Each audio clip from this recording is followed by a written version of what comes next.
বঙ্গ রাজনীতিতে ফের আরও এক অধ্যায়ের সূচনা হতে চলেছে। এক্সিট পোলের হিসেব নিকেশ পেছনে ফেলে শাসক দলের ৮১টি আসনের জবাবে গেরুয়া বাহিনী পেল ২০৬টি আসন। ২১শে মে ফলতা অ্যাসেম্বলি পুনর্নির্বাচনও এই বিশাল দূরত্ব অতিক্রম করাতে পারবে না।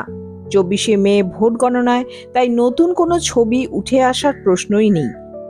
অতএব ১৫ বছর পর আজ পশ্চিমবঙ্গবাসী ফের নতুন আশায় বুক বাঁধতে চলেছে। শাসক দলের বিপরীতে বিরোধী শক্তির এই বিপুল জয় কেবল সংখ্যার লড়াই নয়, বরং সামাজিক ও অর্থনৈতিক পালাবদলের আরতি। রোমাঞ্চ ওয়ার্ল্ড টিম বঙ্গমায়ের প্রত্যাশার খানিকটা আভাস আজ আপনাদের সামনে তুলে ধরতে চলেছে। প্রথমত, কর্মসংস্থান, দুর্নীতি, শিক্ষা, স্বাস্থ্য নিয়ে মানুষের মনের মধ্যে যে পাহাড় প্রমাণ ক্ষোভ, নতুন শাসকের কাছে এই সমস্যাগুলো নিঃসন্দেহে এক বড় চ্যালেঞ্জ। এই মুহূর্তে দাঁড়িয়ে পশ্চিমবঙ্গবাসী অপেক্ষায় থাকবে কবে তাদের সেই ক্ষতে প্রলেপ পড়বে। সিন্ডিকেট সংস্কৃতি বন্ধ করে আমলাতান্ত্রিক নিরপেক্ষতা কি ফিরে আসবে? পরিযায়ী সমস্যা এবং শিল্প সংকোচন যে ভয়াবহ পরিস্থিতির সৃষ্টি করেছে, ডাবল ইঞ্জিন সরকার পশ্চিমবঙ্গে সেই দুঃখ ঘোচাতে পারবে তো? দ্বিতীয়ত, মহিলা নিরাপত্তা। ২০২৪ সালের ৯ই আগস্টের পর যে দাবি চূড়ান্ত পর্বে পৌঁছে গিয়েছে, আগামী দিনে সেই নিরাপত্তা কি ফিরবে?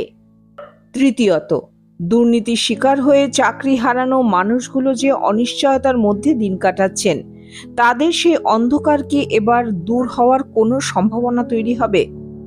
চতুর্থত, জয় বাংলার পরিবর্তে আর জয় শ্রীরাম স্লোগানের পরিবর্তনকে অনেকে রাজনৈতিক পালাবদলের প্রতীক হিসেবে দেখছেন, কিন্তু ধর্মকে যেভাবে ধর্মের বিরুদ্ধে লেলিয়ে দেওয়া হচ্ছে, তাতে আমরা কি কোনো অন্ধকারের দিকে এগিয়ে যাচ্ছি না?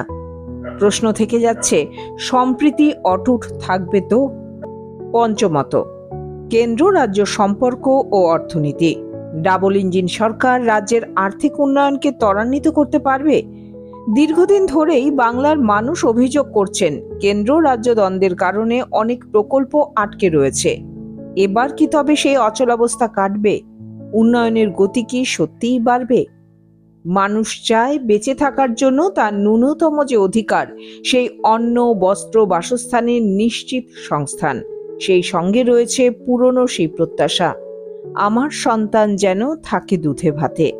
বন্ধুরা, আপনাদের কি মতামত? এই পালাবদল আমাদের জন্য কোন সময় নিয়ে এলো? আপনাদের কি প্রত্যাশা নতুন সরকারের থেকে? জানান আপনাদের মতামত।